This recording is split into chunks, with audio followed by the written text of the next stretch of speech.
Hey guys, welcome back to another video here on Toned In Entertainment where we love pop culture. Today it's time for some more comic book reviews as I continue on my reviews for DC Comics Future State Series week number 4. Now once again, there was 6 issues released this week and I'm going to be covering all 6 of these issues here in one video. Now when I had the idea to start up the reviews for the Future State Series, I really wanted to review every comic that came out. And while yes, there is a lot of fun to be had here, well guys, there are 2 comics here I can't justify the purchase of anymore. But let's not start off this video on a sour note. Let's get on with my review of Superman vs. Imperious Lex, issue number 1.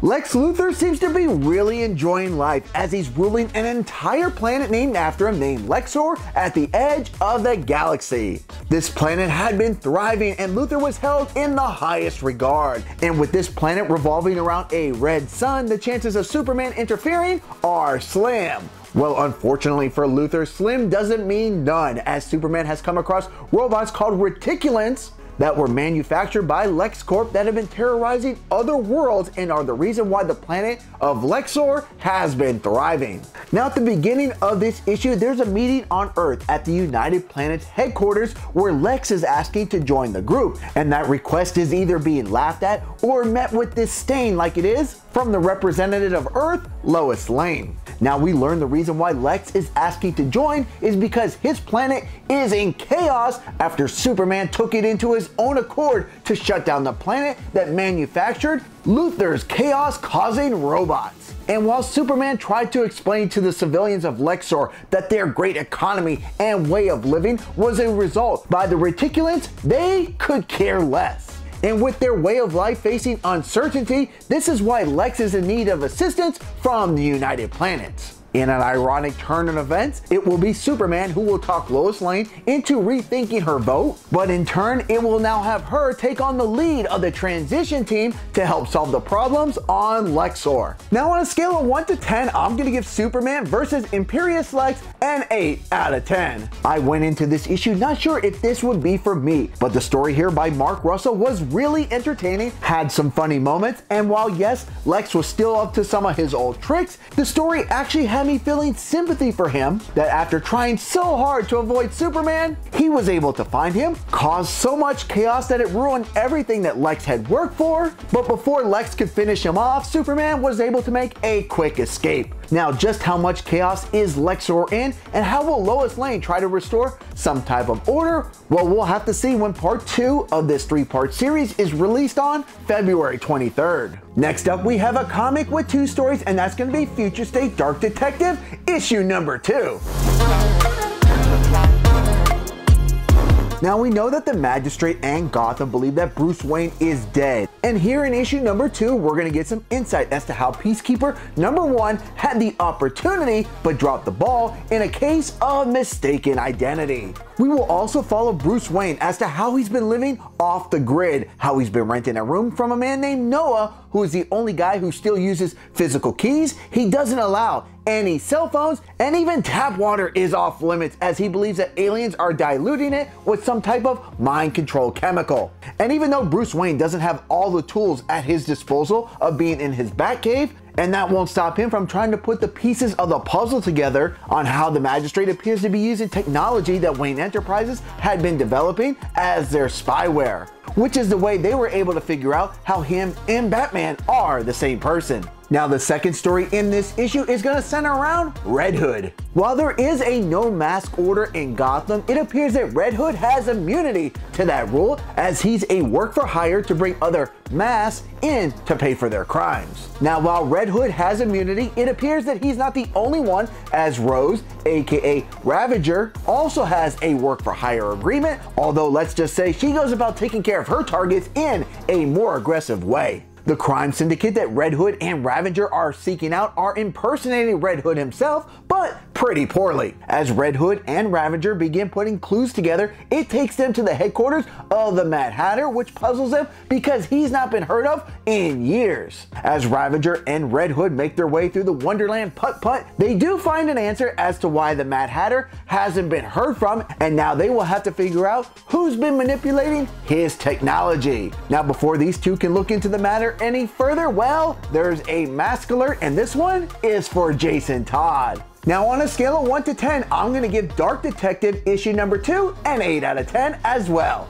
Now, I thought the first story in this issue, called A Sign, was plain awesome. From the story by Mariko Tamaki to the futuristic neon art style by Dan Mora and the colors by Jordi Belair, The Dark Detective continues to be one of the best stories in the Future State series. Now, to be perfectly honest, as I started reading the Red Hood story and I looked over the first couple of pages, the art was not very impressive. However, as I got wrapped up in the journey of Jason Todd and Rose, it actually felt just fine. Now, could it have been better in the art department? Sure, but the story was really fun and interesting enough that it really didn't faze me. Now, while Dark Detective issue number 2 had 2 separate stories that were both a lot of fun, well, I can't say the same for Suicide Squad issue number 1.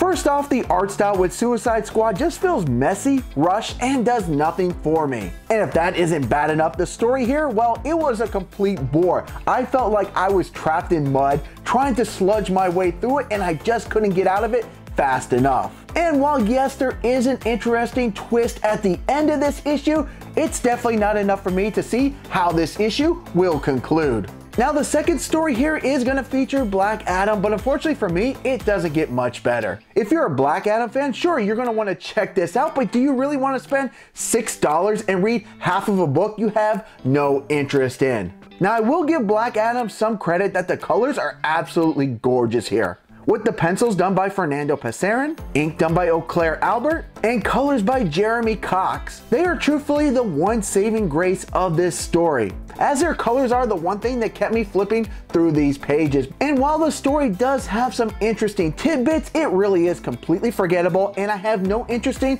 continuing to see where it goes. Now, on a scale of 1 to 10, I'm going to give Future State Suicide Squad issue number 1 a 3 out of 10. This book was just dreadful and boring, and there's no way I can justify paying $6 for issue number 2 to see how it all wraps up, because honestly, I don't care. So Suicide Squad, you're cut. And speaking of cut, well, we've got Future State Legion of Superheroes.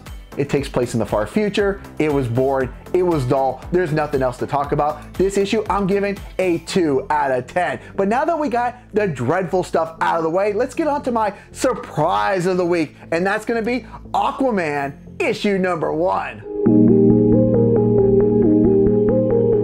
Now, this story is called Jackson Hyde Escapes Again, and to be perfectly honest, if I hadn't set out on reviewing every issue of Future State, Aquaman would have been one that I would have passed on. But from the opening page to the conclusion, I went on quite the aquatic adventure that was beautifully brought to life with the art by Daniel Samperi and the color by Adriano Lucas. The story revolves around new Aquaman, Jackson Hyde, who is the Black Manta's son, who has been captured by an advanced society, and we'll be following his journey from capture to learning about his now 300 escape attempts to his 301st attempt that just might be the escape attempt that will set him free. And this escape attempt will have Aquaman having some extra incentive that while he hasn't been sure if Andy, Aquaman's daughter, was still alive, not only is she, but she has taken on the persona of Aquawoman now, and he's not going to let the shackles that have held him in place restrain him anymore. Now, on a scale of 1 to 10, I'm going to give Aquaman issue number 1 an 8.5 out of 10. Aquaman is a great example of going into each one of these issues with an open mind. As the story was not only intriguing and fun, it has me hooked for issue number 2. And while the main story revolved around Jackson Hyde and his captures, there's some great character moments told in flashbacks between Jackson and Andy before his capture that really has me invested in Jackson as he's ready to make his escape and reunite with Andy. And to wrap up week number 4 of Future State, we're going to go with my pick of the week, and that's Batman Superman issue number 1. Issue number 1 of Batman Superman is written by Gene Luen Yang and is set in the early days of the takeover of Gotham and has Batman coming across an area where not only is kryptonite pulsating, but if it was Dr. Evil that came across what Batman has come across, he would definitely be excited, because while it's not sharks with freaking laser beams attached to their head, it is rats that have heat vision, which will have Batman worrying that something terrible has happened to the Man of Steel. Now, before we can get to the who and why of what has happened to Superman, we go approximately 24 hours back, where there's a young man named Xander who is fed up with being alive and decides he's gonna pack it all in. But proving that Superman is faster and stronger than a locomotive, he is there to rescue the young lad in time. After a conversation with Xander, Superman learns what has him feeling blue, that Xander had recently tried this thing called the False Face Serum as a way to show some team spirit for his school, the Rams, but this was not a one and done transformation, that the side effects have never gone away. After a bit of researching, Superman learns the origin of the False Face Serum goes back to Gotham, where he thinks it's best to have a chat with Batman to find out more. And what Superman finds out that the use of this serum has become a popular way for some of the citizens of Gotham to stay undetected to the magistrate's facial recognition. And while these citizens have been flying under the radar, a man with a bright red cape does draw the attention of a magistrate enforcer. However, Superman makes quick work of this robot and is ready to send him back to the recycling plant. Now, after that brief altercation, Superman has a conversation with a young woman who tells him that she got this serum for $20 from a dealer at that creepy hospital in Old Gotham. And the reason why she's taking this serum is that one day her dad just mysteriously disappeared, and this was her way of staying off the magistrate's radar. From here, Superman and Batman will head down to the seedy area of Old Gotham that is beneath modern day Gotham to look for some answers. Now, while Batman stays behind doing some research, Superman goes on to explore. First, he will come across 2 science experiments that have gone horribly wrong. But then Superman comes across Mr. Toad, who is not only the young girl's missing father, but appears to have some answers that Superman has gone to seek out. Now, just as it looks like Mr. Toad and Superman will be on the same page, well, Mr. Toad is going to take Superman on his own twister version of a wild ride. Now, on a scale of 1 to 10, I'm going to give Batman Superman issue number 1 an 8.5 out of 10. This is one of those books that really just has a solid beginning, middle, and end, and has me in anticipation for this story's conclusion, called Batman Superman Together Again for the Last Time, set to be released on February 23rd. Alright guys, well that's going to wrap up week number 4 of my Future State comic book reviews. Now, while I did really want to review every Future State comic, I can't justify spending $10 of my hard-earned money on 2 books that I have no interest in. So Suicide Squad and Legion of Superheroes are out the door. I will not be reviewing those future issues, but I will be covering the other 4 issues that were released this week, because I did have a lot of fun, and that's what reading comics is all supposed to be about. Alright guys, if you like comic book reviews like this, make sure you subscribe here to Toned In Entertainment for future videos. Subscribe to the channel. Do it. Go now. Do it now.